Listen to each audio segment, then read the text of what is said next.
Hello, good evening, everyone. Good afternoon, good morning, and good evening, depending where you are. So we are here on a weekend to discuss on an important topic, which is very timely, inspired by on what is going on now in the continent, which is the summit in the African Union summit under the theme of justice for Africans and people of African descent through reparations. And so our topic is African identity.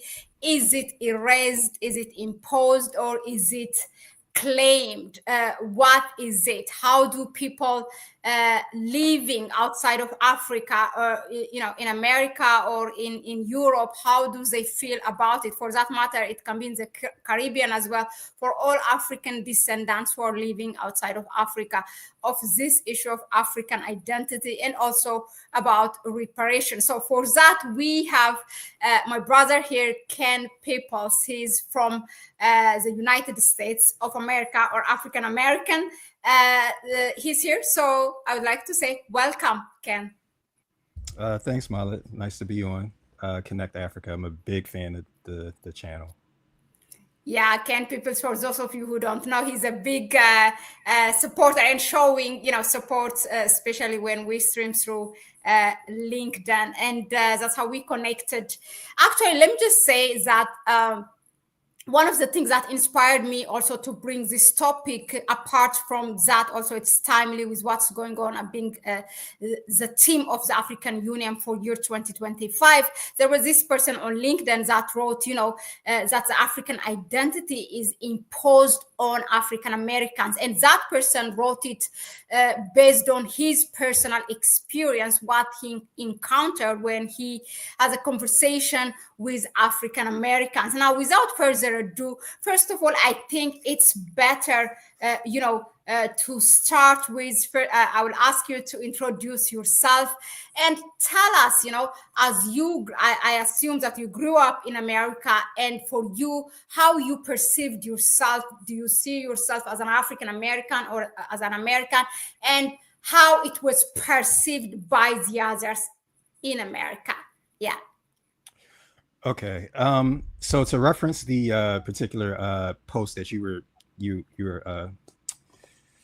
referring to, my understanding of it was this guy picked up on some or he spoke to some people, and they felt as though like Africanness was being imposed on African Americans. I was really taken aback by that. However, in terms of like how I identify, African American is like the official term, so to speak. I personally think that term is an oxymoron, but we can get more into that.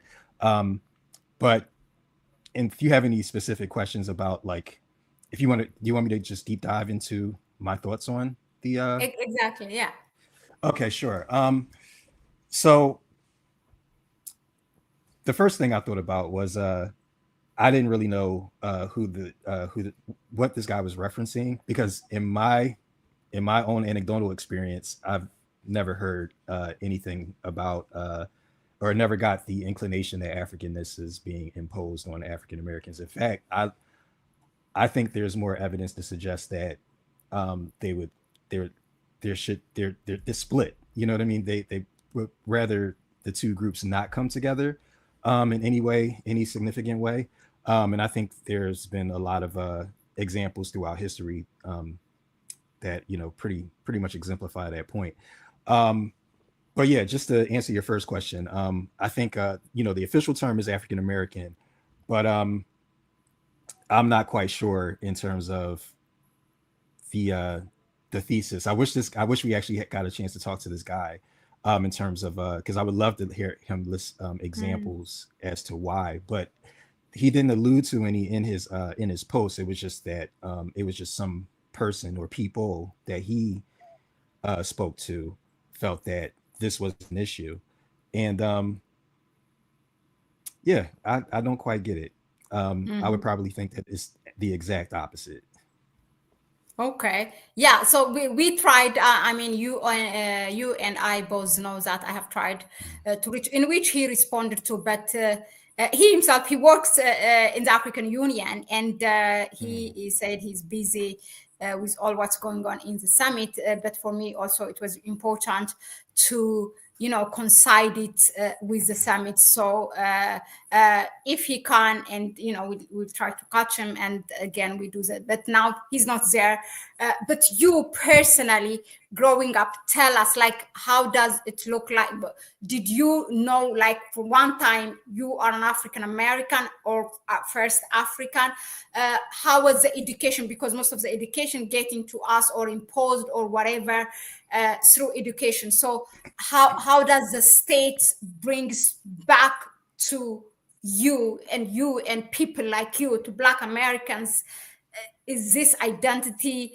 Because there is this, like, for example, in South Africa, there is as you are South African, you're Black, you're colored, you're white. There are three things, I mean, which they did it for their own purpose. Also, I assume it's in America. So how was it personally for you? It's something right away you picked it, or and you identified with it, or is it took some time to understand it? Yeah, from your own experience.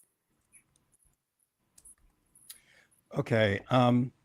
So I think it's a lot different for, so first of all, race as a social construct, right? So you mentioned South Africa, but and over here, they have their ways of categorizing race, and in the United States we have our way of doing it too. Um, and here in the United States, as a Black person, um, Africa doesn't really enter the chat until maybe, late in elementary school when you're learning geography, or then middle school when you're in social studies and things like that. But in terms of like the cultural connection, you don't really get that through formal education here. You know what I mean? Mhm. If anything, it's really the media that will give people an impression of the continent here in the United States. And so I think for Black people in particular, I think, so, because so many of us are geographically, separated, a lot of us have a concept of each other um, before we even get to know each other, because we view each other through the prism of Western media, right? So so growing up, I mean, when I remember when I was a teenager, when I was in high school, um, nobody thought much of Africa. It was just thought of as this place where there's a lot of poverty, there's a lot of crime, a lot of war, and things like that, because that's what the media showed. And Mhm. as you get older, you go to college, hopefully, you learn how to think more critically. And then for me, also, I started traveling. So I think that's the red pill for USians in particular, once they get a passport, because Americans have a concept of the outside world, Black people included, that's just totally inaccurate. Um, so, and I think a lot of Americans who do have passports, that I know personally, they just go to resorts. They'll go to Mexico, they'll go to Costa Rica, but they'll go into a nice little westernized pocket, and they don't experience the people, they don't experience the culture. It's just they're just transplanting from the style of life that they live here to the style of life that they live down here, just surrounding themselves with like. So it's just they're not getting the real cultural experience. Mhm. Whereas, like the first time I went abroad, well, actually crossed an ocean, besides just going to Canada, I went to Morocco, and that Mhm. was a major eye opener for me. Um, but then the next year, I went to Tanzania, then Ethiopia for the first time, and that also was an eye opener for me. So I think, me personally, I was a bit blessed because I've always been very cultured, even before I even knew it. And so I always gravitated towards it, and a lot of people would come into my orbit who were from other places in the world. And so I would have that education, and so I knew a lot of people from a lot of places that I've been to before I even got there. But going back to your original question, yeah, I think in terms of identity construction, that's something I would also love to know. And I think feel like there needs to be like some sort of like study about it too, in terms of like how Black people construct their identity and how Africa fits into that. Because there are a lot of African Americans, I've considered myself a part of this group, who always had some sort of affinity to the continent, especially once they understood, that history, um, or our history, I should say. Okay. I was listening the other day, this podcast. I think the lady she's from Ghana, but grew up in Germany. So she has Germany citizenship. And her guest was actually from Britain, but also Ghanaian. So this came up. It was, I think it was interesting for me. So the man was explaining how in Britain, the Black people come collectively, and they have created this collective identity called like Black British instead of Ghanaian British, Nigerian British, or Jamaican. So they use most of the time this phrase to describe themselves as Black British, whereas in the rest of in US, that's what he's saying. I don't know. It's not the same. He according to him, the black peoples did not come together, or they are not as united as the Black people in England. He actually gave the credit for Jamaicans who he say was there before Nigerian or Ghanaian or any other African country colony in Britain. So they have kind of prepared the ground for them because they call themselves Black British. So have you, I mean, because in America, I mean, for a fact that there are people from Ethiopia, Nigeria, I mean, from all over the world. And now for our topic, for Black people, how do they see themselves? Is there this collective identity as Black American, or is it first I'm Ethiopian and then Ethiopian American, Ghanaian American? How does it look like? And I think did it is. it affect it that for the fact that they are not coming together for anything that they want to achieve? Yeah, that's an interesting question. The concept, the Black Britain concept, I really like it. And it's like it seems like everybody's coming together under that one umbrella. In the U.S., it's a little bit different. I feel like when people come, they're more so uh, their community is like where their ethnic origin is from, right? So um, if you're Nigerian, you're probably going to well, Nigerians are everywhere. So this is not the best example, but I know there's a lot of them in the Houston area, for example. A lot of Ethiopians are in the DC, the DMV area, in the United States, but they're everywhere too. Um, Mm-hmm. and you have pockets everywhere. Like in Southwest Philly here, we have a lot of Liberians here as well. So like um, people kind of, when especially when folks first come over, and depending on how they got here too, because that needs to be considered, because some people come over voluntarily, they just get a job and they just come over and they move over. Other people have come as refugees, and so that also has that also impacts how they'll form their community depending on how they got over here, right? Um, However, in terms of like a Black collective identity, like they have like with the Black British, um, I don't know that I'll say it this way. I think I remember when I was a little bit younger, and I had friends who, from the continent, and their parents always seemed to have like they were more so about like exclusively about their particular community, right? And they would want the kids, my friends who are my age, to be the same way too. But they weren't like that. You know what I mean? So it's like as the first generation comes over or they grow up, I think they are creating that same collective identity that the Black Britons have, right? Because I think we had to go through a generation where, all right, for example, and this is a very pointed example I can tell you. I remember, oh gosh, back in my teens, I had friends who were Ethiopian, I had friends who were Eritrean, but the parents did not want the two groups to mix. and we know why, right? So we don't have to go through that history. Is it because But specifically but at the but wartime, or yeah, and I mean it wasn't the wartime, but it was just a residual because of okay? that war. Like the parents were still hanging on to that, right? Particularly on the Eritrean side. And this is just my anecdotal. This is just one situation. Mhm. And but as you but so the parents didn't necessarily like each other, you know, for Yeah. nationalistic reasons or whatever. But the Yeah. kids were still cool, you know what I mean? And they were like, this is dumb.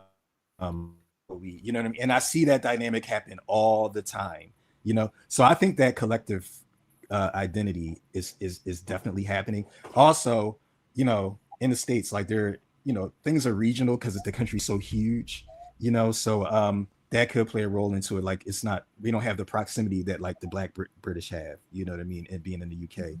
Like most of them are really concentrated on how many cities, like, you know, London and in and around London, and then, you know, so I feel like the geography too um has a little bit to do with like because I love the energy like the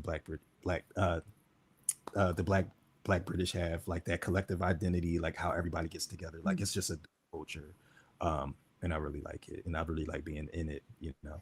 But yeah, I think we're I think that is being made here. That is here, but I think it's just gonna take, you know, it's up to the younger kids to do it. It's up to the next generation.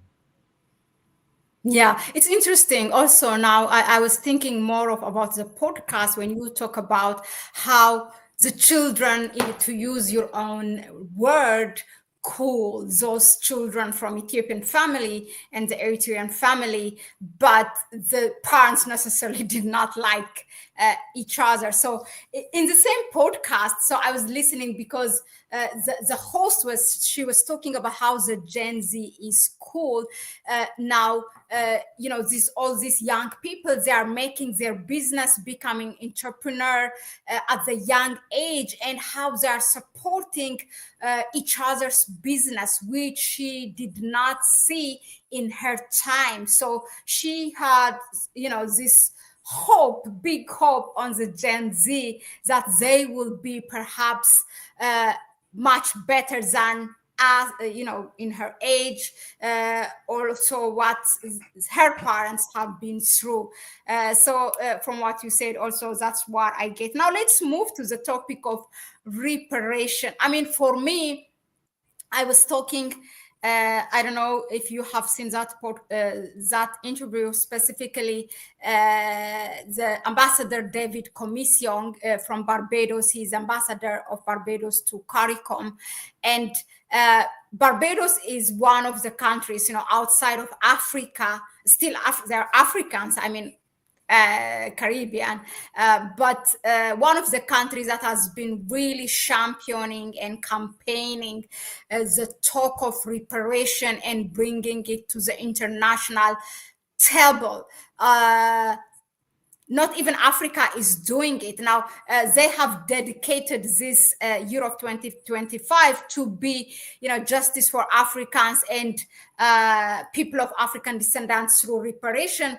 It's just for the first time, sadly, for the first time. It may have been tabled on international tables here and there. I think the first one was in 1993, but it wasn't really a serious one. That's why even on the other side, those who committed it are not serious or don't even say sorry to us because they don't take our heads of states seriously.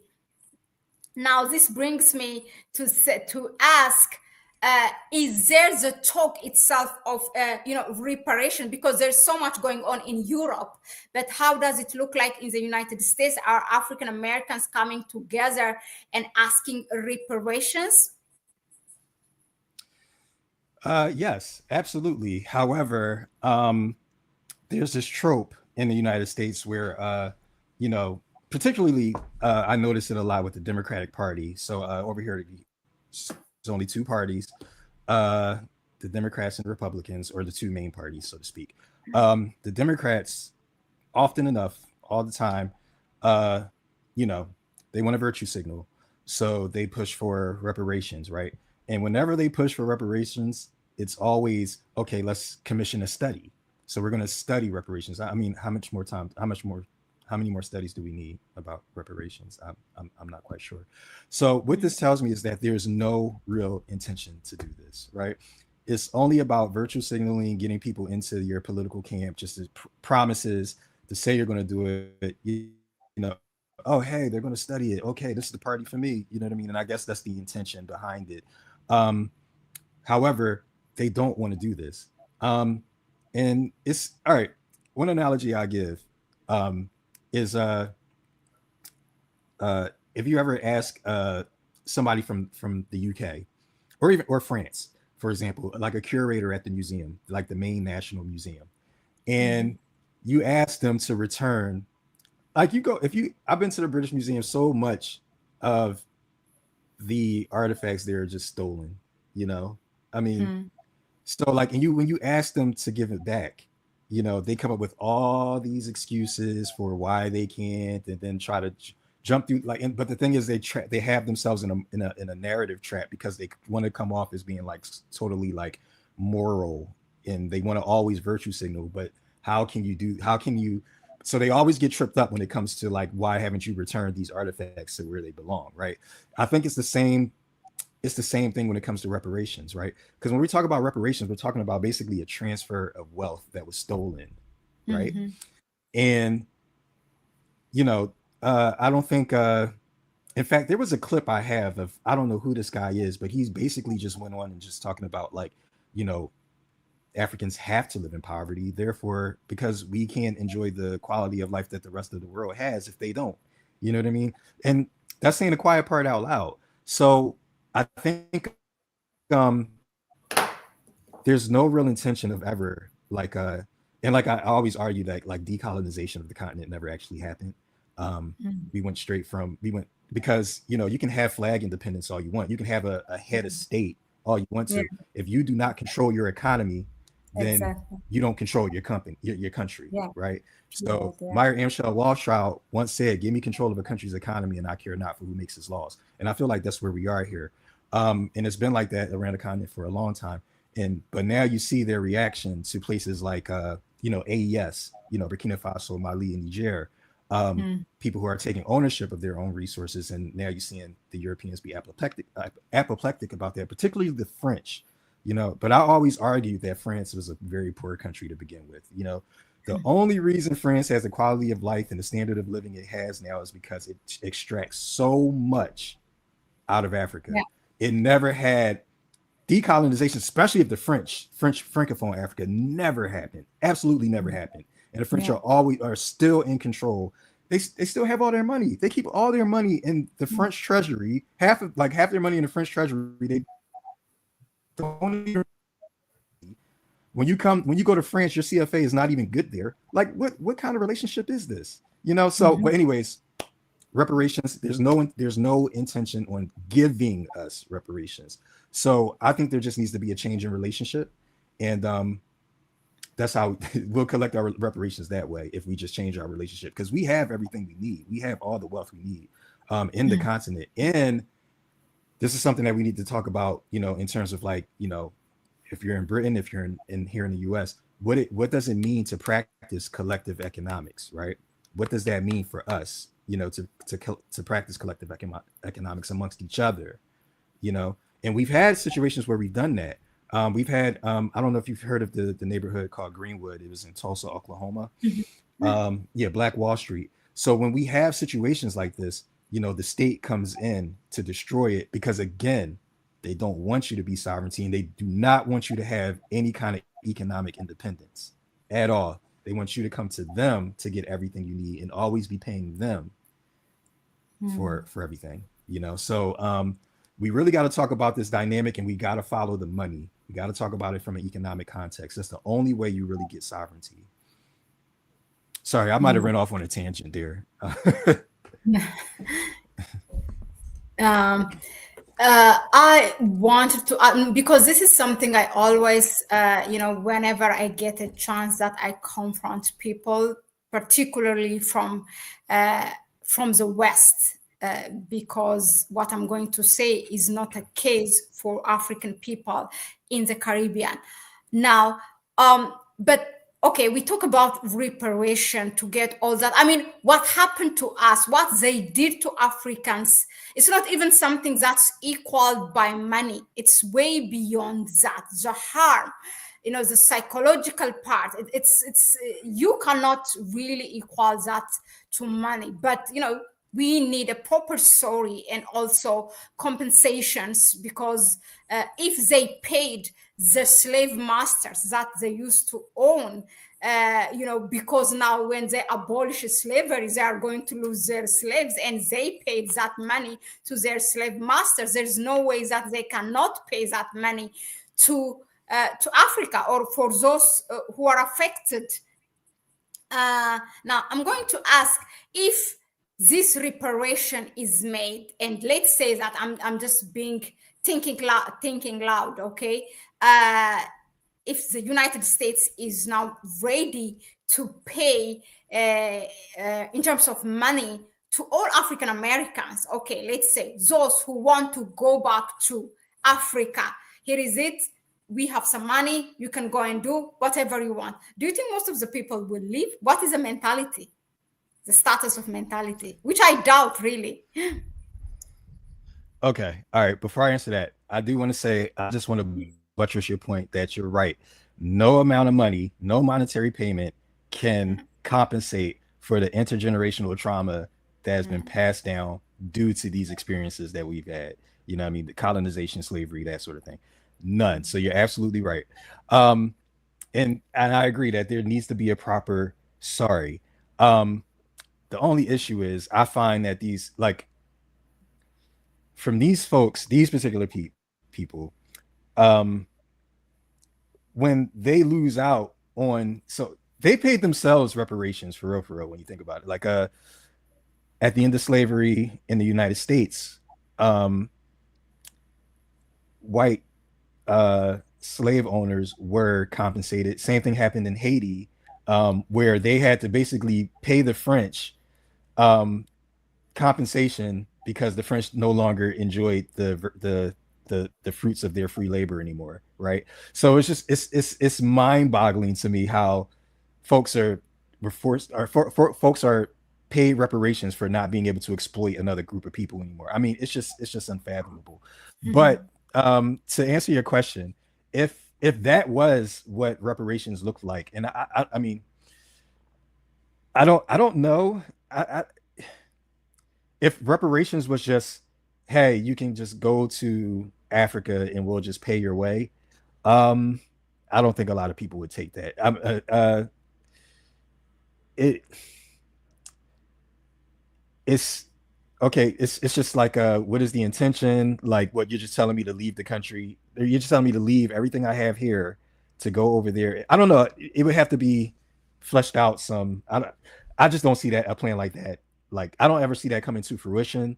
And then let's just say, let's give a best case scenario. Let's just say, like, well, all expenses paid, you'll have everything you need to relocate. This and I can't see it happening. I think most people would probably want something that uh they would want wealth tied here, um, because this is where it took place. And I think then if they chose to, they could then relocate and quit America. Because I know a lot of African Americans are wanting to do that, myself included. Um, and the only reason I haven't yet is just because of a couple of reasons. I'm just getting some stuff in place, but I will not be living in this country for much longer. But I can't see a lot of people doing it, because I still think, no matter how much you sweeten the deal, there's going to be that component in terms of, like, okay, this is like they're probably, it does kind of get into like ethnic cleansing kind of territory, like, you know what I mean, here, give you some money to relocate to another place, right? So kind of got to be careful with that part.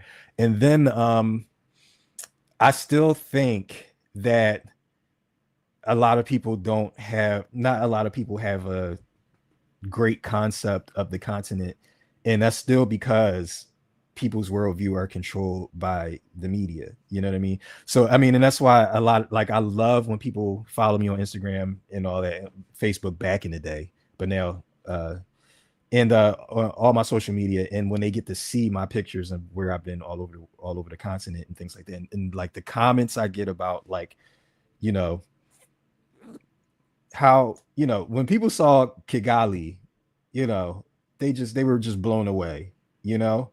Um and Addis is beautiful now. Like, you know what I mean? So have you So been to Rwanda?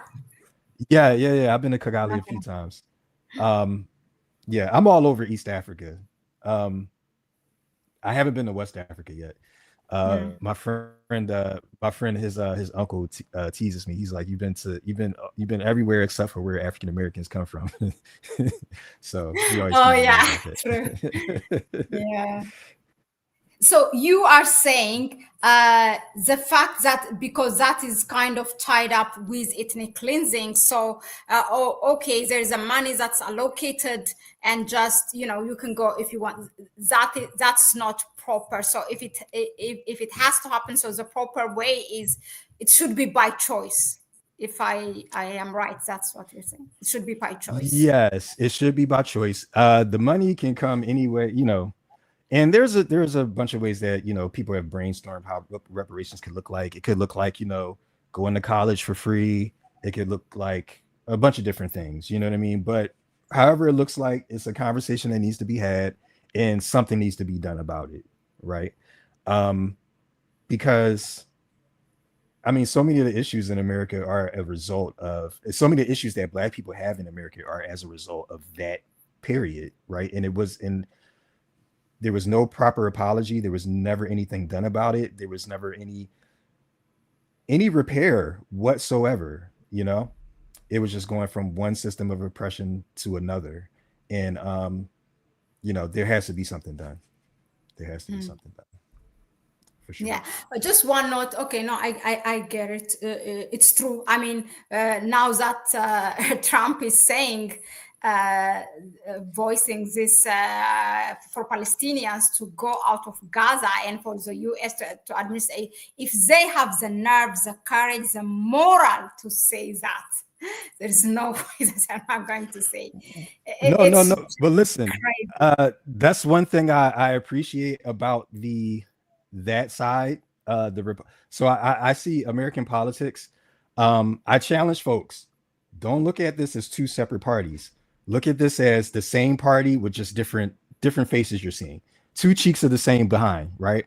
So You are one, referring exactly what America and Israel? no, no, oh, I'm talking about Democrat and Republican. So I'm Ah, just okay. saying. So when Trump is more forward about things, I kind of appreciate that because he's saying the quiet part out loud. This is what the Democrats also mean, but they'll address it in much better language, and a lot of people will be fooled by that, right? So that's why I appreciate when we have that overt racism or that overt when people are just honest about what their intentions are. Now, do I think this is going to happen? Absolutely not. I can't see Egypt be for like Egypt is not going to allow that, and I don't see Jordan allowing it either. They'll probably be able to get him. I think they said he'll take Jordan to take like 2,000 kids who need chemo or something like that. I have to look into that, but I can't see that happening. So I just think the whole plan is a non-starter, and yeah, I can't see that happening. But but to your point, to even just like openly just suggest, hey, let's just ethnically cleanse this place. I mean, I think it's just peak mask off Western imperialism, and I'm glad that the world is getting to see this, and they're hearing it in that language because they need to. Yeah, yeah. I mean, I am probably in a position that where most African people will not agree with me when it comes to the Israeli Palestinian conflict. But with this one, it was just what you have got the moral to say. This is, I mean, pure ethnic cleansing. Anyway, that's not the topic, but I brought it because it can happen to, Trump is all about. Yeah, they are all the same, whether it's Trump or Biden. But they could say that too. That could be next. Now we have been two things. Let me address. First of all, why I said in my question okay, this will not apply to the Caribbean, because I see that different from African Americans or Africans who live in Europe. The Rastafarians or the Caribbean people are more upfront in terms of going back. I know a lot of people in Ethiopia who came to Ethiopia without having nothing, just buying their one-way ticket. And it's not that they are well off in economy.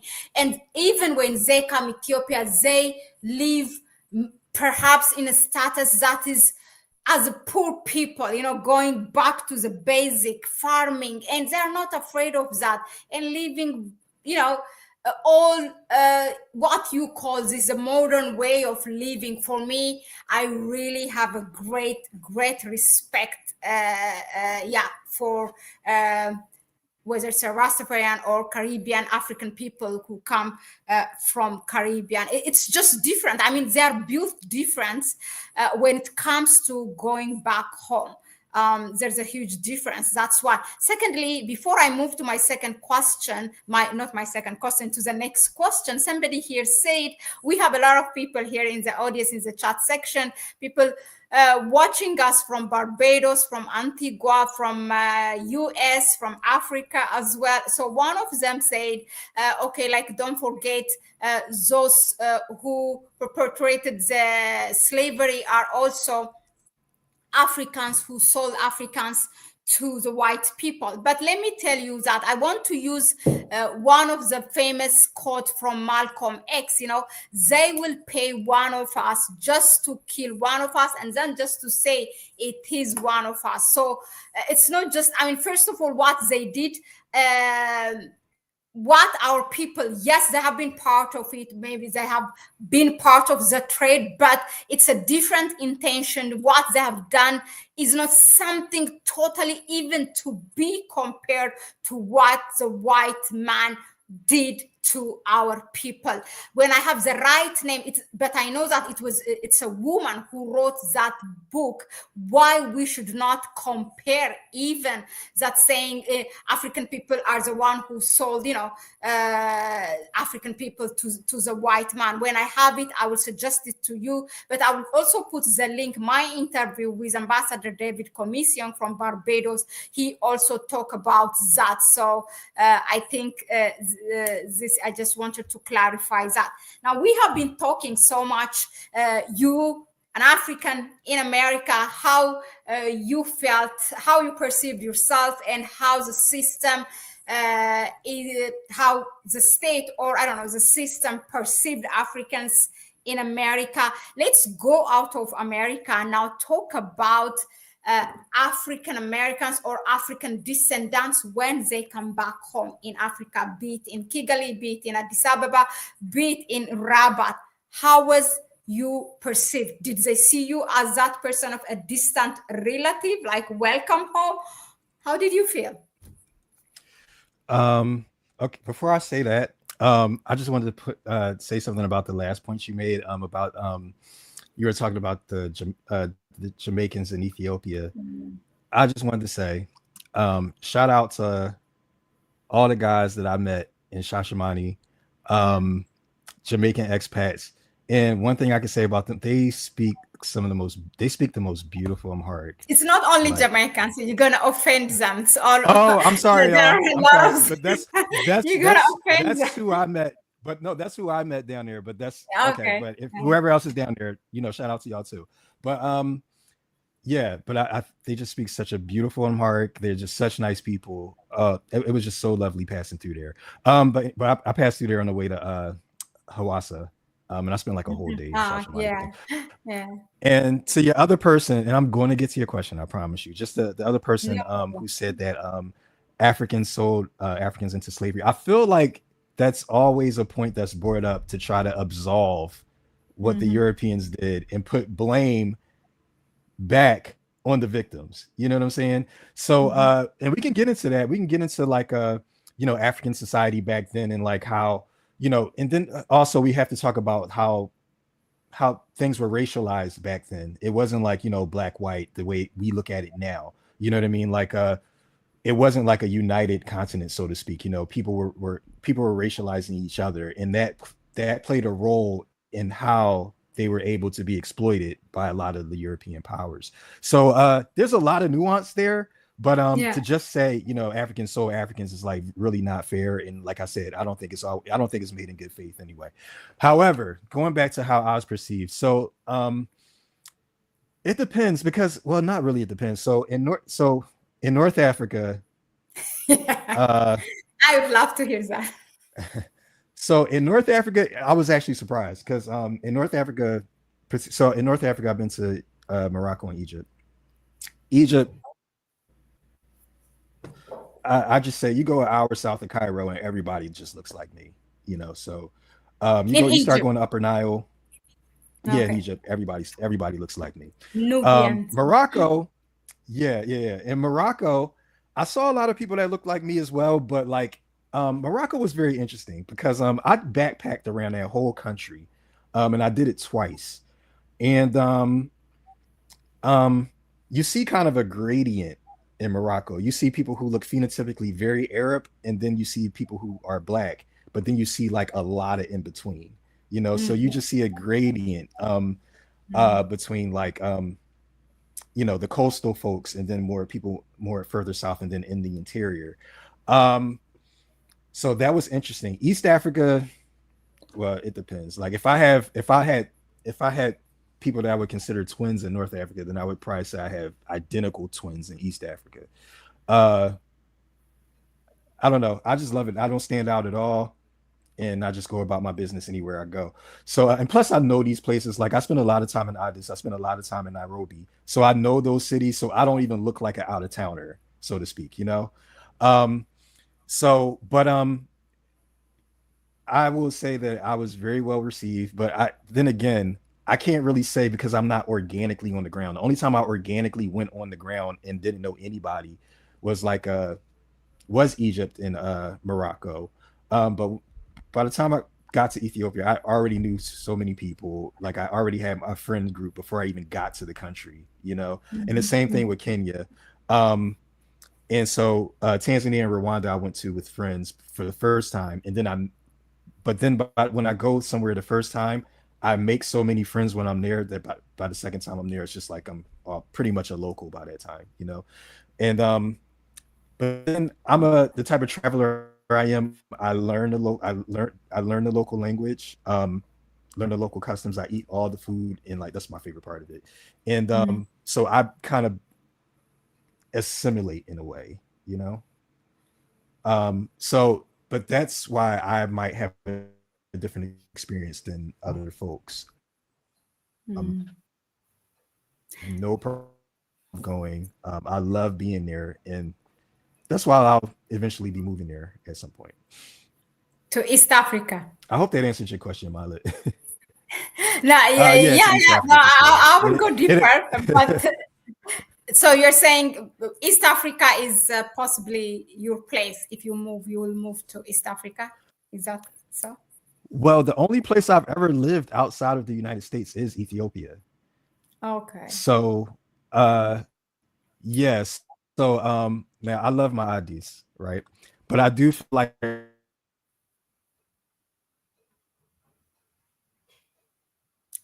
We lost you. We lost your sound.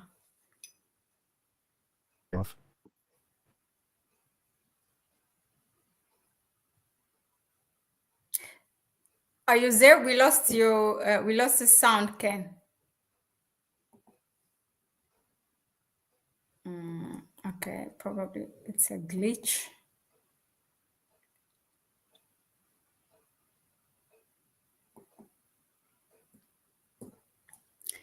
Yeah, that was an interesting one. So Oh, I'm back. Okay, I don't know what yeah, happened. I was good. Yeah, talking. Um, we lost you for a few seconds. Huh? So yeah, you're I don't saying, yeah, know. you like Addis and yeah. Oh, yes. So I was saying, I love Addis. It's my second home. But however, I do feel like Nairobi, there's a little bit more opportunity for me there. So we'll see how things shake out, and maybe even Dar es Salaam too. But it would definitely be East Africa for sure. Like that's just if I'm not in the United States, I'm in East Africa. Uh, okay, so I really would love to unpack all of the things that I get, during all my readings, different readings. So one of the things, when I was doing my research, I did a research about the Rastafari in Ethiopia and their paradoxes, challenges and paradoxes of belongingness, and then the state, on the other hand, not seeing them in the same way.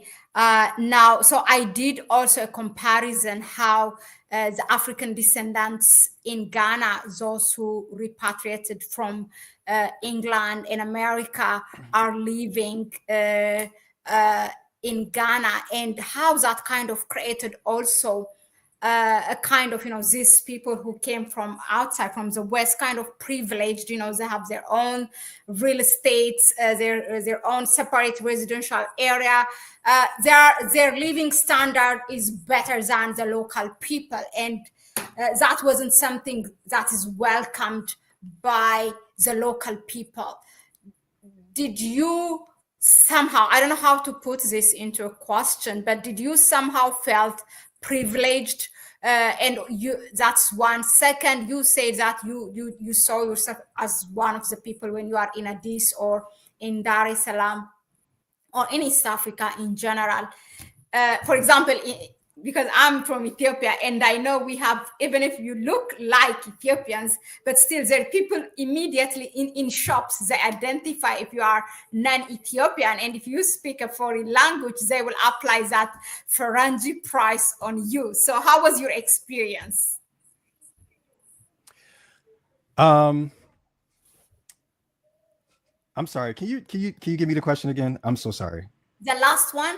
Okay, so the last one is, um did you somehow feel privileged when you were there? So for that to demonstrate, is that, for example, was the Ferengi price, the foreign price, applied on you instead of, having it on a local price? How did the people see you? Yes, you look like Ethiopians, and probably you might be Ethiopian, but yeah, how was it on reality? How was you treated? Yeah, I mean, Again, we have that glitch. you. Oh, you can't hear me? Yeah, kind of I'm here. I can stop. hear you just fine. Now it's good. Yeah. Okay, I can hear you just fine. Okay, okay. I don't know what happened, but um, no. So what I was saying was, yeah, I'm okay. If I can get a pass just by, like I said, I walk around the street, nobody bothers me. I have no issues, Okay. right? Now I know I probably wouldn't get that same pass if I was like a white person walking around Addis Ababa, right? Definitely. However, once I start speaking, Yeah. then people know, okay, he's Yeah. French, right? All right. So Yeah. then I don't get the same type of passes anymore. So like if I'm in a cab, if I'm in a taxi, I'm gonna get the French price. I really am. Mm. I'm gonna get the French price because my English is too good. Right. So Yeah. there is a little bit of that, you know what I mean? So and I get it, and I'm not mad at that. So yeah, so I guess I would be like maybe somewhere in the middle of where how like say a white person would be treated, but then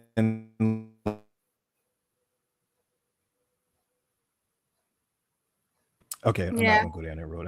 That's probably not the best analogy, but like I will say that I probably get treated better than some people, but I still get the fringe treatment in some places as well. Yeah. I don't get a complete pass You, at all. yeah, true. So you will have two personalities. So when just like that, you get the past. True, that is a good description. But when you start to speak, then they know Hmm. how to get you.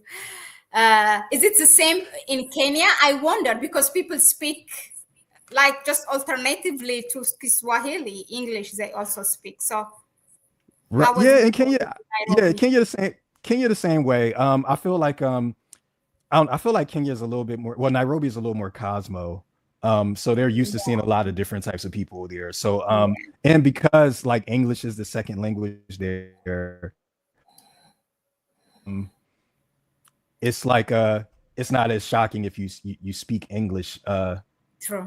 because they use English so much. I mean, so they do in Ethiopia too, but they don't No, use no, English no, as a not lingua like franca like Kenya. in Yeah, Kenya is different. yeah, It's like the not yeah, national language, exactly. English. Yeah. Exactly. Right. And it's the only way that a lot of people, it was the only way that most people from a bunch of different ethnic groups could communicate with each other is through English, you know? So Mm. like it makes sense in that context that English wouldn't really give me away, or give me away, so to speak, like as it would in Addis. But yeah, I feel like, you know, don't they have a word for it in they have a word for it down there. I forget. Kind of like equivalent to fringe. I forget. But yeah, I still get that though Oh, too. Muzungu. Muzungu? Yeah, Mzungu. Yes, Mzungu. Yeah, true. But that's usually I thought it was used for white people, but there's a guy in Tanzania who called me that. So I don't think it's all, and just like I thought Ferengi was also for Yeah, white people, yeah, but not exactly. anymore. Yeah. Like not Yeah, anymore. well, you will get Not Farangi, but he's black, but he's Farangi. You still get your Farangi description in right. Ethiopia. But they might, oh no, but Yeah, he's you get black, but he's Farangi. Yeah, true. Now that's interesting. And it's nice, for people to show here to the audience as well how it feels. Now, let me take you back again, back to America. And are there any roots, for people, for those who want to connect to their roots, for people to explore, the historical part of it, even to see, forget relocation, forget coming back to Africa, but to see, the origin from where their ancestors have been taken. Like, for example, even most of the people, usually we see artists going to Ghana and visiting the door of no return. And we have also one in Senegal, in Dakar. I forgot the place. Gore was the place, I think. Yeah. Uh, is there that kind of interest? And are there, ways to do it as well? Do people want yeah, to explore? I think so, but I just feel like it's never, and this is something I had to think about too. When I was just doing during my African studies, that was my undergraduate degree, Black Mhm. Studies, and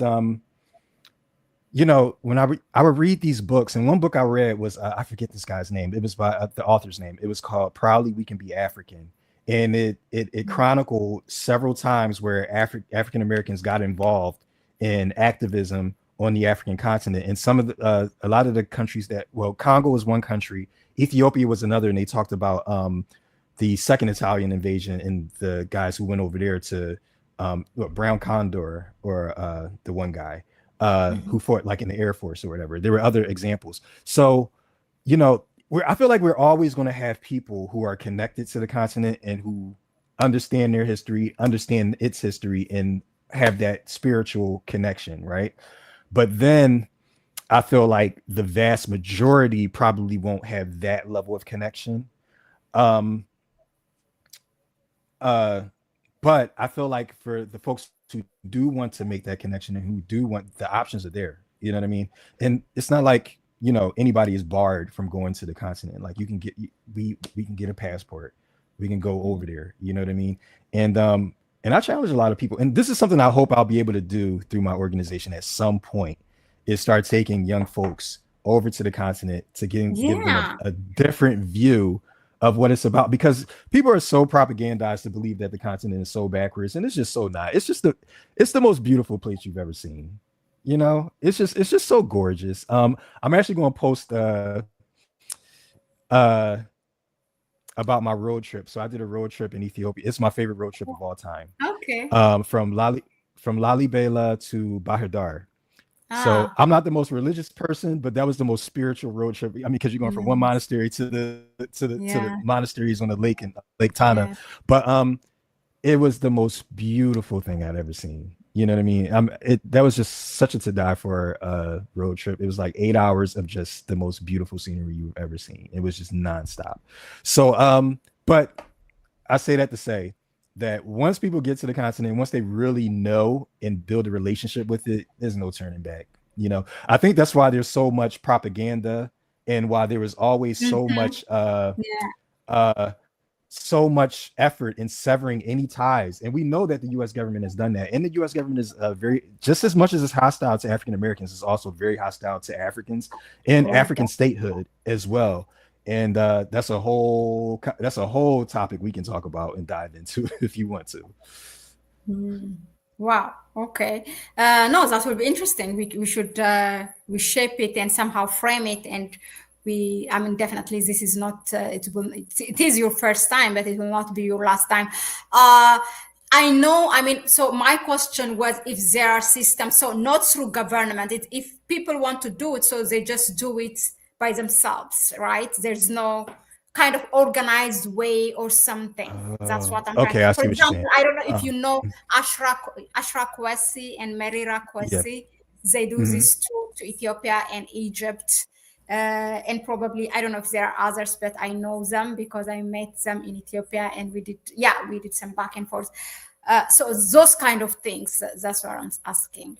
I'm If it's sure some, there are because I remember Asher Quiz. I should watch his documentaries back in the day. Um, I'm sure there are. I may not just be aware of them, but I'm sure Mhm. there are. And I know even on LinkedIn, there's a couple of people who are doing like a Quit America sort of like Oh, campaign, like I really? quit America. Like, yeah, and they're talking about, building expat communities, but I don't think it's just in Africa. I think it's like Mexico, some parts in Africa and other places that they're, you know, but and I would hope that, that these systems would be in place. And if they're not in place, then it's probably going to be up to us to put them in place. Um, I'm sure there will be a lot more demand as people become more aware of. I really do think that the United States is it's the standard of living is really going to decline pretty soon. I think it's going to be let's just say its position as unipolar entity is not going to last too much longer, and it's going to have some ramifications domestically.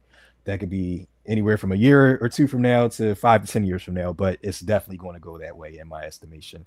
So I think as that happens, and people, because I feel like people are propagandized to believe America is like the best place ever. You know what I mean? And then they don't have anything to compare it to because most Americans don't even have a passport, right?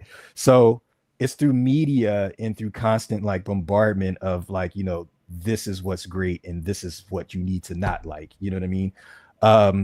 That, I think people are going to be red pilled over the next several years, and realize that what they've been told is like, so the first world or like the highest standard of living is actually not, right? I don't even know if I answered your question, but I might have went on No, no, a no, little no, tangent no. there. It's good. It doesn't have to be a Okay. yes and or no. I mean, it's yes. There are Ashra and Merira Kwesi, and probably there are others, but you may not know. But the thing is, it's not like. For example, I was thinking, like in Israel, what happens is children. When they are in high school, they will organize this tour for them to see and visit the concentration camp in Germany. So uh, those kind of things, you know what I mean?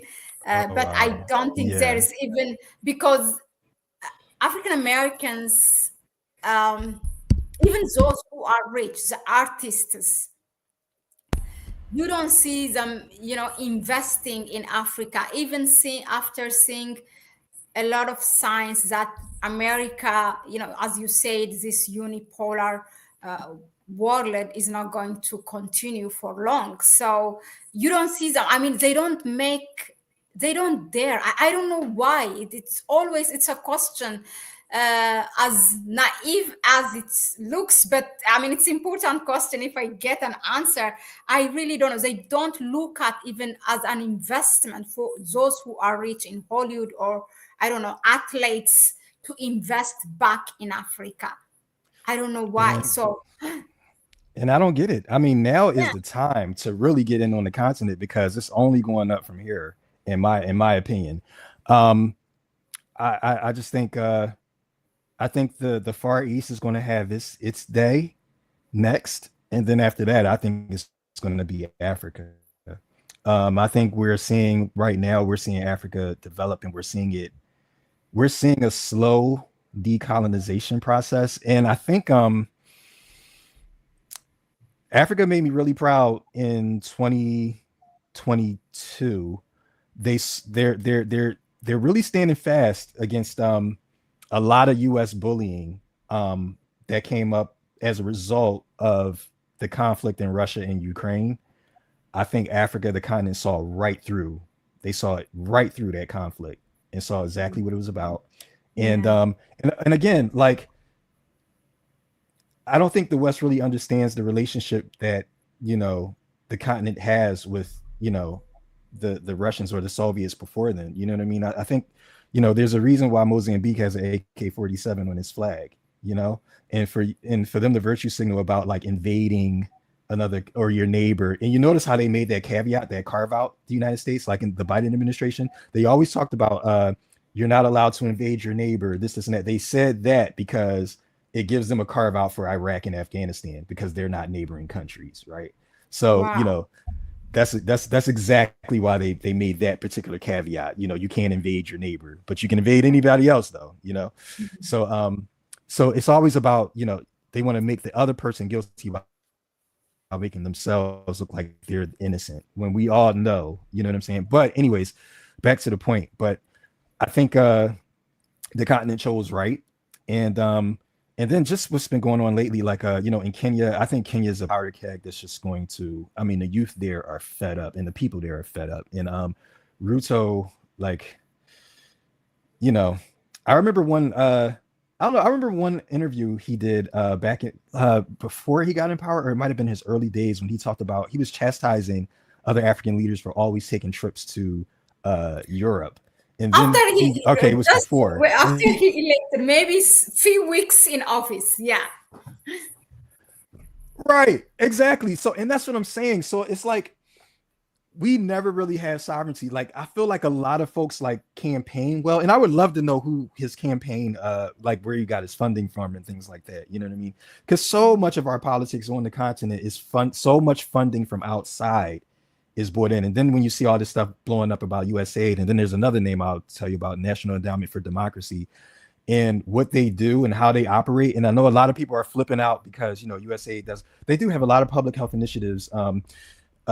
In fact, I remember their offices in Addis. I forget that one little strip. But but they do have a lot of like they do a lot of like some good work, like some public health initiatives and things like that. However, the vast majority of what they do, it looks like just hijacking your civil society, taking over everything, like taking over the press corps, setting up all these NGOs, these special interest groups to try to find a wedge, find an angle to be able to overthrow your government.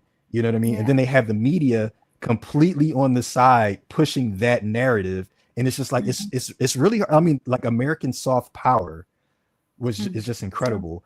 But now we're seeing that it's that power is waning. And this is not to say, like, I don't think just because Trump is saying US is cutting funding from USAID and NED, that doesn't mean that these subversive activities are going to stop at all.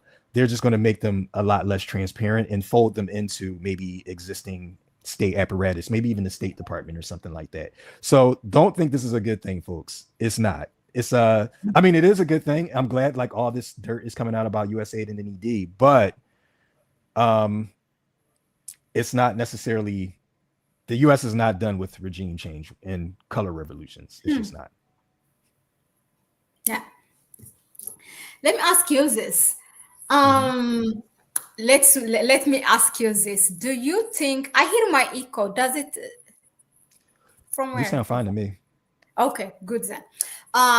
So our audience is here. Tell us, okay, if you hear me good also, because I'm hearing my own echo. Now, let's talk about USA since you just mentioned it. That's a lot of dirt about the USA is now coming out. It's a whole lot of topic by itself. It can take us an hour or more.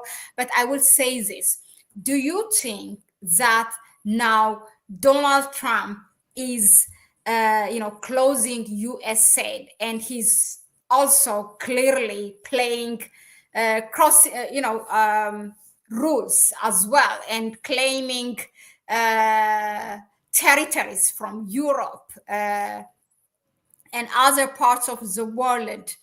Uh, do you think now it will make it somehow a right time for Africans to push this justice, asking for justice for Africans and people of African descendants through reparation? Because now clearly Europe, because he's imposing also additional tariff, he's basically saying like, to Europe, go to hell. Like, I don't care about you. And the same thing he's saying to Zelensky of Ukraine. So they might rethink that the only thing that now they have left with is they are left with is Africa. And definitely, I mean, they have been in partner in Africa, but not in equal partnership. They are still looting our resources. Do you think this is perhaps for heads of states or for governments a right time to push this reparation agenda, and also to have that proper trade partnership with Europe, because US is saying basically, I don't care about you. I'm not giving you any security anymore.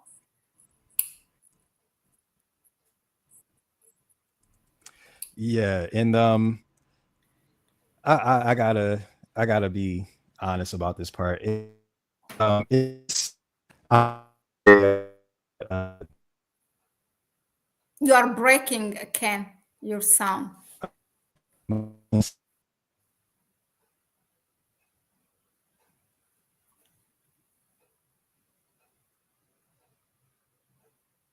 I can't see you anymore. Okay.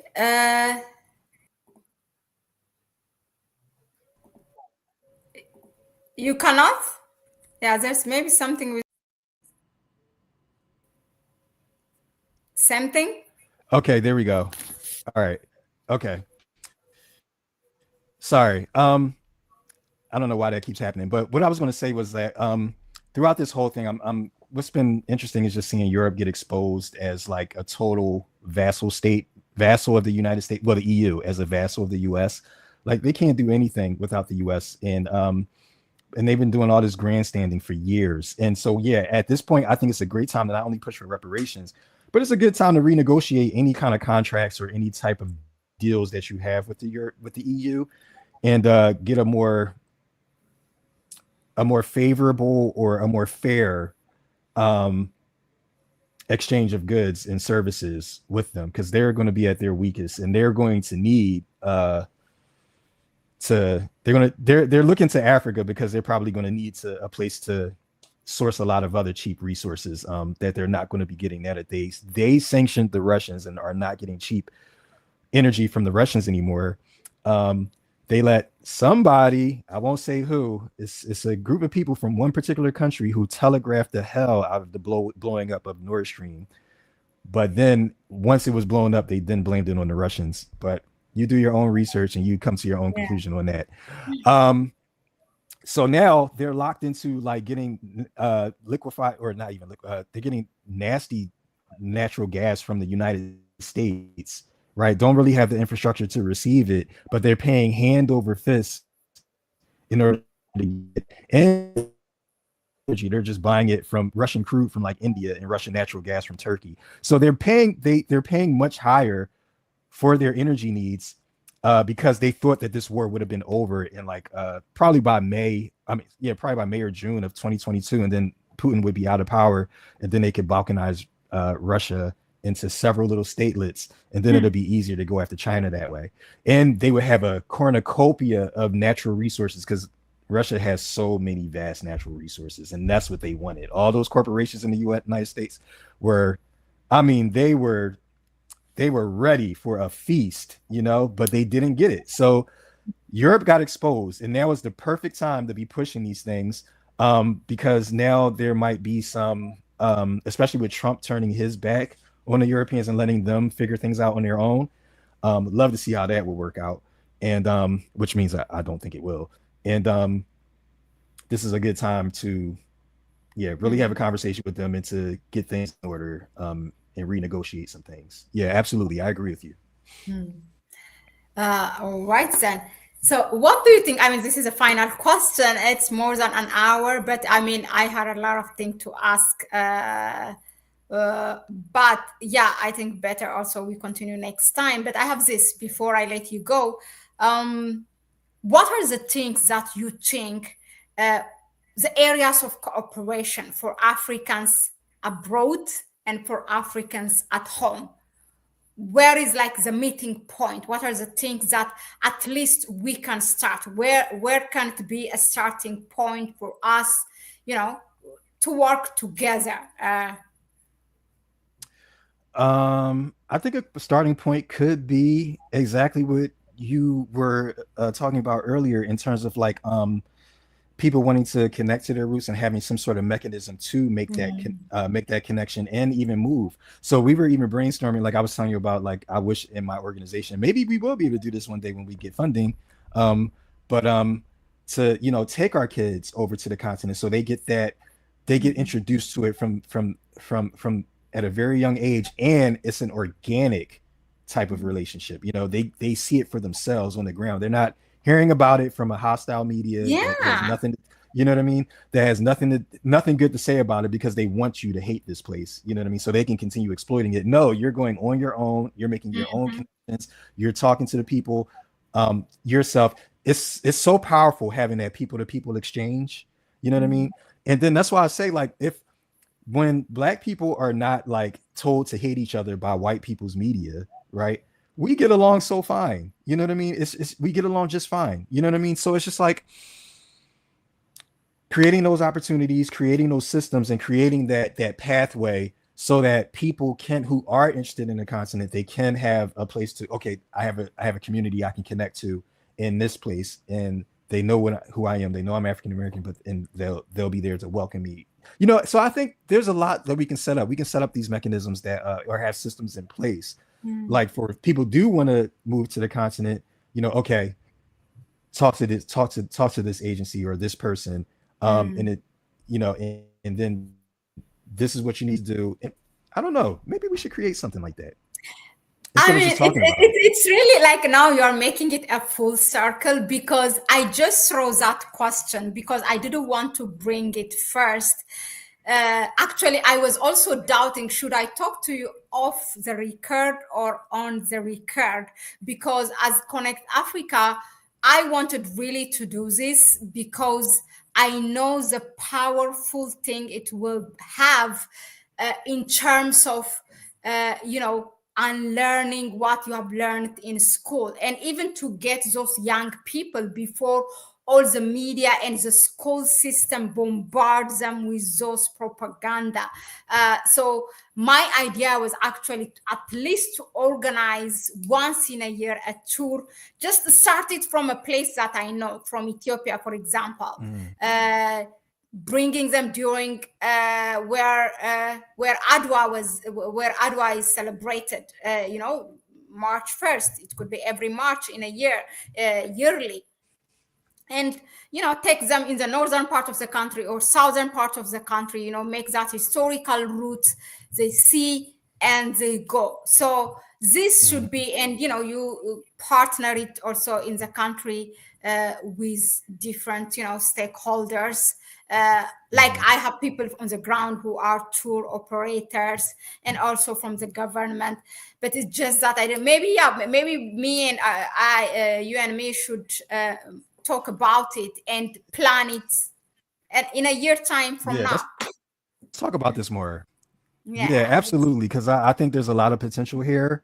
Yeah, so yeah, let's talk about that. Let's talk about it yeah, offline yeah, for yeah. sure. I think that was it. Thank you all really for rooting here, for tuning in.